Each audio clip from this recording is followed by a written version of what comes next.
Good afternoon, MHS. Please stand and join me for the Pledge of Allegiance. I pledge allegiance to the flag of the United States of America and to the republic for which it stands, one nation, under God, indivisible, with liberty and justice for all. Please be seated for a moment of silence.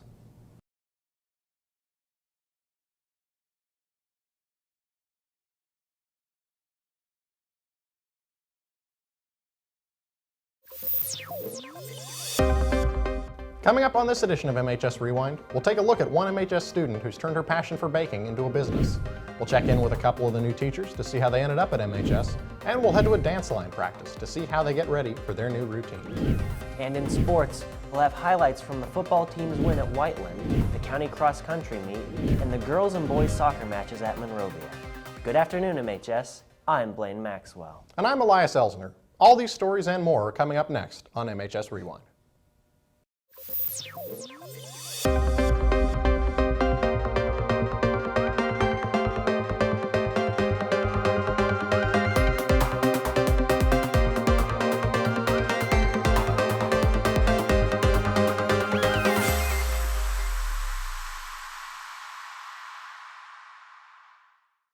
Many students at MHS have jobs. In fact, most of the kids in our RTV2 class work at places like Walmart, Starbucks, and Beefcakes.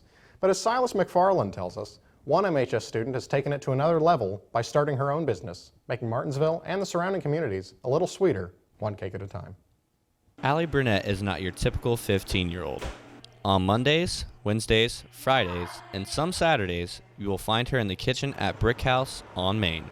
Operating her business, Allie Bakes Cakes, LLC. I sell baked goods, and it's definitely an exciting feeling, but it can be very overwhelming because I'm in high school still. She bakes and sells cakes, cookies, cupcakes, and much more. And her business right now is booming. I'm getting more orders than I can take, so that's always good, and it keeps me busy and going. She's booked through the rest of this year. Her passion for baking started at a young age. I started cake decorating in 4-H, and with my childhood best friend, I decided to bake a cake, and it kind of just stuck. I kept doing it, and I found that I really enjoyed it, and here we are now. Allie puts in at least 30 hours a week, baking, decorating, and meeting her customers' needs. Every cake is different, but it ranges anywhere from like 2 to 10 hours depending on the difficulty. We ask the customers to send us a picture of an idea they're wanting. If not, we'll try to use Pinterest or Instagram to find some inspiration pictures. I have to bake it, and then I like to prep, so I usually freeze the cakes for a couple days so that I'll take a day to decorate a couple of cakes at a time. After high school, Burnett plans to continue her business part-time. You can see more of her work or contact her for orders on Facebook or Instagram. For MHS Rewind, I'm Silas McFarland. MHS has over a dozen new teachers this year. Some are new to the profession and some are just new to MHS. Levi Suter talked to a couple of those teachers about why they started teaching and how they ended up at Martinsville. Screens. So what you can do once you've got a definition, Kendra Watterson is a new English teacher at MHS. She recently moved up the road from Louisiana about 850 miles for 2 reasons: her husband and the weather. So my husband had to find a really specific job, and the best job that fit the bill was him working at Crane doing computer science and cybersecurity there. And we are enjoying adjusting to Indiana life and enjoying the fact that we can utilize a back patio for several weeks out of the year. Watterson was a 7th grade history teacher in Louisiana and is a proud graduate of Louisiana Tech. One of the 2 new art teachers is a proud graduate of 3 schools. Mahala Lukenbill grew up in Vincennes. She got her associates in her hometown at Vincennes University, then transferred to Heron School of Art and Design at IUPUI, and finally got her master's at the University of Indianapolis. I love all the administration so far. The kids are amazing. The community that's here is amazing. Everybody's very supportive. The other new art teacher is Danielle Wortman. She went to school at Kent State University in Ohio. So I think I've always kind of known that I wanted to be an art teacher. I think when I first was trying to, or the first time anybody asked me what I wanted to do, I immediately said art teacher. Because I always knew I wanted to work with kids and make art, and it just made sense. The art therapy thing didn't work out. I wanted to be a secretary just for a small business since I was young, and to work now as a secretary seems just not nearly as fulfilling as this job. I can't imagine doing anything else. For MHS Rewind, I'm Levi Suter. The Martinsville Dance Line heats up the track during halftime at the home football games with their high-energy, hip-hop inspired performances. Destiny Neal went to one of their practices to see how they put it together. James DeHorace is a freshman at Martinsville High School. He joined the dance team because his family hosted a foreign exchange student last year from Spain who was on the team and got him into dancing. Being around my friends and stuff, it's being close to everyone. Yeah, everyone becomes a family at dance and stuff. Jamie Cottingham is a senior on the MHS dance team and has been dancing since she was 2 years old. I joined dance team to also be able to put more spirit into the community because dance is not always appreciated, and whenever you're dancing in front of a bunch of people, it always is just a good thing because everybody enjoys dance, regardless if you're doing it or watching it. Justine Jack is the head coach of the MHS dance team. She has been coaching the high school dance team for 5 years. She started a hip hop crew and liked teaching so much that she opened her own studio when she was only a senior in high school. Everyone on the team, they are training at their own studio throughout the week, so then we can just throw choreography at them and get the dances done quickly for performances. Riley Miles was on the first dance team and is now the assistant coach. I think what I like about dance, I've always liked the creative freedom. I like to be able to express myself in what makes me comfortable. It gives you a wide range of ways that you can get your feelings out without having to speak. Senior Elena Fields feels the same way. I love expressing my own creativity because everyone dances so differently, so each individual is really unique. And I love meeting the people on the team because we're all from different grade levels, so they all become your family. And for MHS Rewind, I'm Destiny Neal. MHS hosted a college fair on Thursday night. Ethan Curtis talked to Carl Wagner in the Senior Success Center about what seniors should be doing right now if they plan to go to college. Seniors, if you're wanting to get started on preparing for college, now is the time. First thing you can do is join the SSC for updates and helpful information. If you're not in the SSC, you're maybe not listening to announcements, you don't know when cap and gown orders happen. You don't know when different colleges are coming in during ARTI period. You don't know that if you're going to be applying to colleges, you need to be on your account at Naviance to be able to send transcripts. And so this is why I'm here. This month of September and this month of October, here in the fall is a time to be opening up doors, if you will. It's better to prepare now than to forget and fail. Check the open scholarships you can apply for now. Join FAFSA while you still can. So what you really ought to be doing now is looking at schools, thinking of all your different options there. Then file the FAFSA, which opens up on October 1st. And you have until April 15th, but do it sooner rather than later. There are probably 50, 60 local scholarships that you'll find out about here through the SSC. If you join the Google Classroom, you'll see that. We'll talk about how do you write the scholarship application essay, how do you go about getting the recommendations. I can't stress it enough. Seniors, you need to join the SSC Google Classroom. Our login number for that, our classroom code is J5BN4UB, J5BN4UB. For MHS Rewind, my name is Ethan Curtis and I approve this message. MHS added unified flag football this year as part of their unified sports program. Luke Cheatham takes a closer look at the team, the unified student athletes, and the unified student partners. The IHSAA Unified Sports Project is designed to allow high school students with and without intellectual disabilities the opportunity to represent their high school in an activity by participating on a unified sports team while providing these students with a quality experience of sports, training, and competition. This season's going great. These kids are getting an opportunity to do some fun things, not only the athletes but the partners.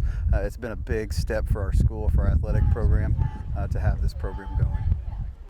A unified partner is a student without an intellectual disability who actively participates with the athletes in a fun and meaningful way for training and competition. It makes me realize that not everybody was born or has the same abilities that we all have, and that sometimes we take that for granted, and it really just shows you how you should be appreciative of just day-to-day life. A unified athlete is a student athlete with intellectual disabilities who typically receive special education services. The athletes practice and compete together consistently throughout the entire regular season. Each athlete and partner has their favorite part about the sport. Being the quarterback, because I have a cannon for an arm and we can score a lot of touchdowns. My favorite part is watching kids who wouldn't normally get these opportunities to play a sport, earn a varsity letter, and make friends that they wouldn't usually have if they wouldn't have had this opportunity. The favorite part is being able to play with all the athletes out there. They're enjoying themselves, and they don't get opportunities like this much, so it's good for them. The Artesians didn't come up with the win Monday night. Lucky for them, they get another chance to play when they travel back to Mooresville this Saturday to battle Franklin in the first round of Unified Flag Football Sectionals. And just like I told Christian, I'm not worried about the scoreboard says tonight. I was more thrilled that we had fun and they learned something. For MHS Rewind, I'm Luke Cheatham. Now for a closer look at the rest of Artesian athletics. We'll send it over to the locker room and Colmeyer. Thanks, guys. The Artesians travel to Whiteland on Friday night to battle the Warriors in mid-state conference football action. Martinsville struggled early last Friday against Whiteland. Tyler Atkins started off the game with 2 interceptions, but the junior bounced back, throwing his first touchdown to Devin Brenner to tie the game at 7, and then his second to Chase Mabry to tie the game back up at 14.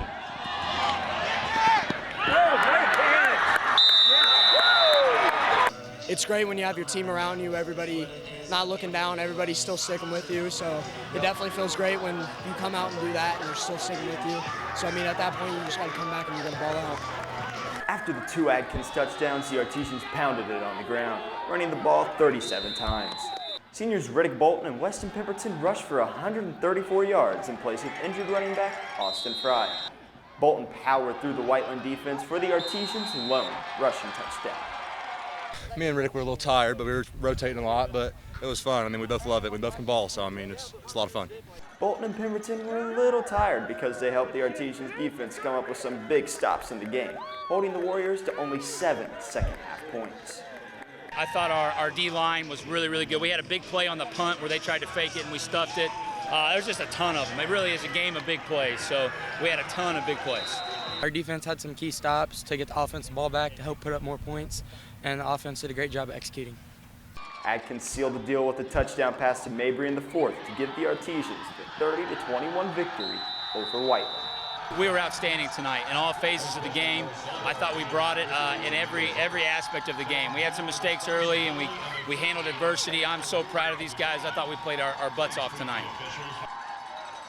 The boys travel to Perry Meridian tonight to face the Falcons. We will be live streaming that game tonight in conjunction with Perry Meridian Athletics. You can catch it live tonight at 6:45 exclusively on IHSA TV. But since it's a Perry home game, there will be a cost to watch. However, some of the proceeds will go to MHS Rewind. The cross-country teams hosted the county meet on Tuesday. Elias Elsner has the highlights. The boys and girls cross-country teams both finished second at the Morgan County meet on Tuesday at the fairgrounds. In the boys' race, Martin Barco finished second. I mean, the race felt really nice. I mean, there's a lot of great runners out here. While Griffin Warzella placed 8th. I would say I did pretty good for a course like this.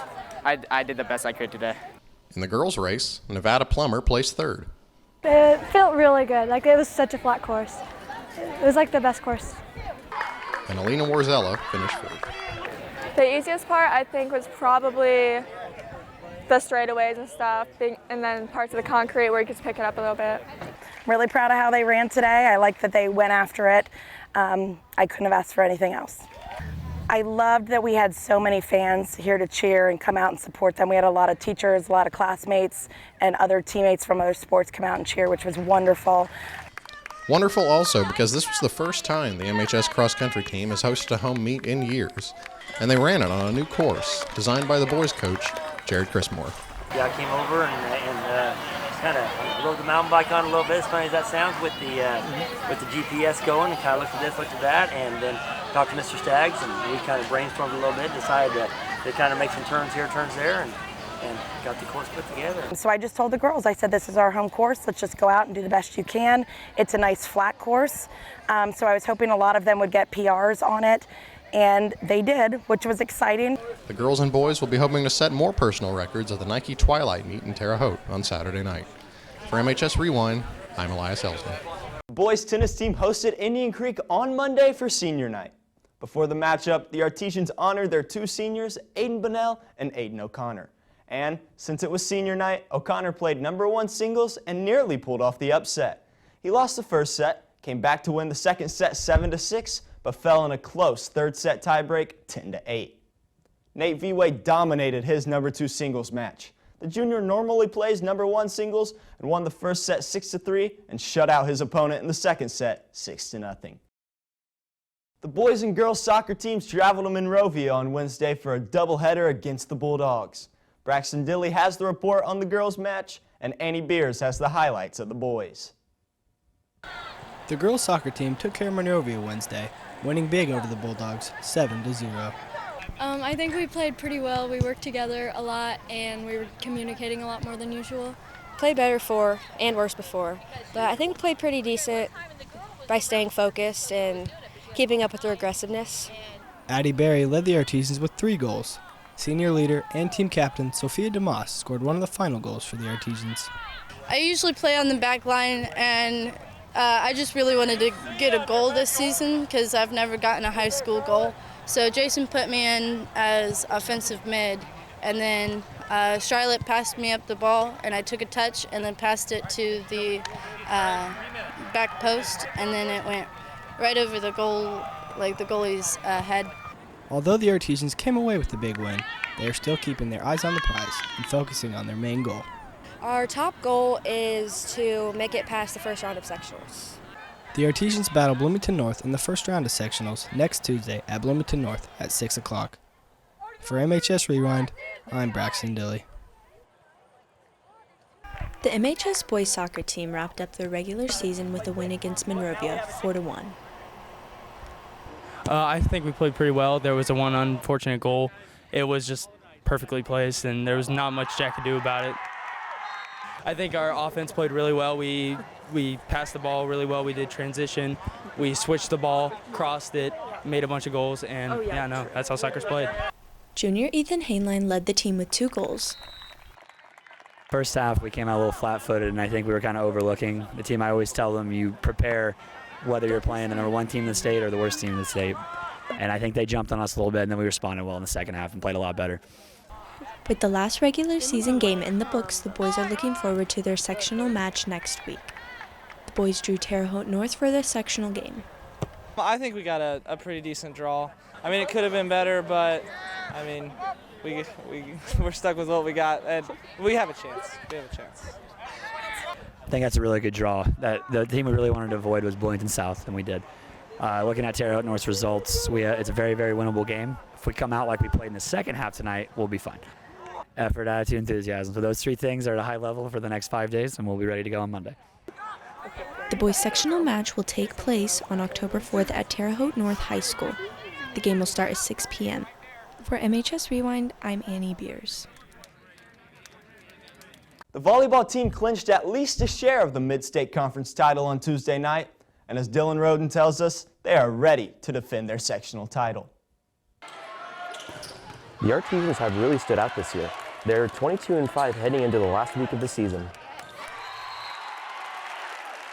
I think that every single day we are getting better, and we have not yet peaked, which is a fantastic place to be this late in the season. We're still climbing that mountain, still getting better every single day. I'd say right now we're definitely playing really well, just working together, trying to find everything that we can to just put points on the board, to score. We had a little up and down this weekend, but I think we're definitely coming back stronger than we've ever been before. The Artesians won sectionals last year. They beat Columbus East in their home gym for the championship. The Olympians are 19-3 this season and will be one of the favorites along with the Artesians. But really, when it comes sectional time, everybody's playing their best, so every opponent is going to be hard to beat and going to come after us. This year, Martinsville hosts the sectionals at John R. Wooden Gym. This should be a huge advantage for the Artesians playing for their home crowd. I'm really excited about it. I think the kids are excited about it. We have the best team we've had in 4 years, and so we're hoping that we can win here in our own gym. I think it'll be really exciting just having a home crowd, and I mean, hopefully a lot of students show up, so please show up.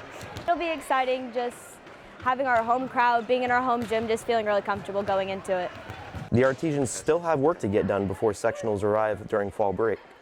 We're going to have to continue to work on eliminating some of our unforced errors, our serving errors, our hitting errors, especially on long rallies. I think we need to work on eliminating hitting errors and staying in the moment during each play. Martinsville finds out who they play in the sectional when the draw comes out on Sunday. For MHS Rewind, I'm Dylan Roden. And congratulations to the girls golf team and Coach Tim Dearlove. They finished third at sectional and advanced to last weekend's regional at Washington. That's it for a look at sports. Back to you guys.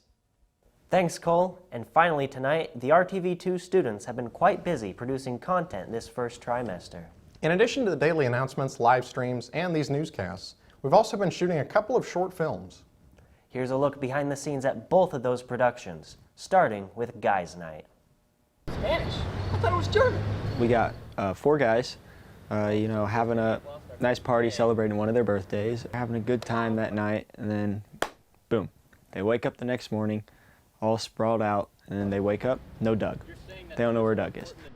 Usually we go throughout the weekdays. We go during our first 2 periods we have this class, and sometimes we have to go after school or on the weekends at night to get a certain type of shot we need.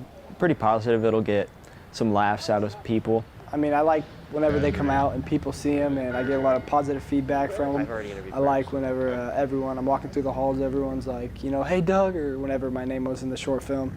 I also like making them. I like seeing all the hard work at the end pay off that we did throughout the class. Colonel Sanders and his Kentucky Fried Gospel. Well, The Amazing Carl Weathers 2, El Carl Mino, is a sequel to The Amazing Carl Weathers, a film we made last year with the RTV2 class. And it's essentially about Carl learning to forgive himself from his past mistakes and just moving on from his past life. I hope that it makes people laugh, and I hope it has some insight that people can get through and to realize, people, as human beings, we're all flawed. Well, I've liked making films for a while. I've been doing it for years now with face trains. And so it's really nice to be part of a class and do films with people for a change. It's a great way to tell stories. I've taken a huge interest in film these last couple of years. It can really have an effect on you and how you view the world. And it has a lot of impact. While there are rough days where it's either really hot or we're understaffed, it's fun. You get to make memories with your friends and just really bring your idea to life. It's beautiful in a way. I know that sounds cheesy, but it is. It really is a Six Flags time. So I've made a few questionable life decisions. Look for those films to premiere as early as next Friday on the MHS Rewind YouTube channel. That wraps it up for this edition of MHS Rewind. For Blaine Maxwell and the rest of the RTV2 students, I'm Elias Elsner. Thanks for watching and have a great weekend.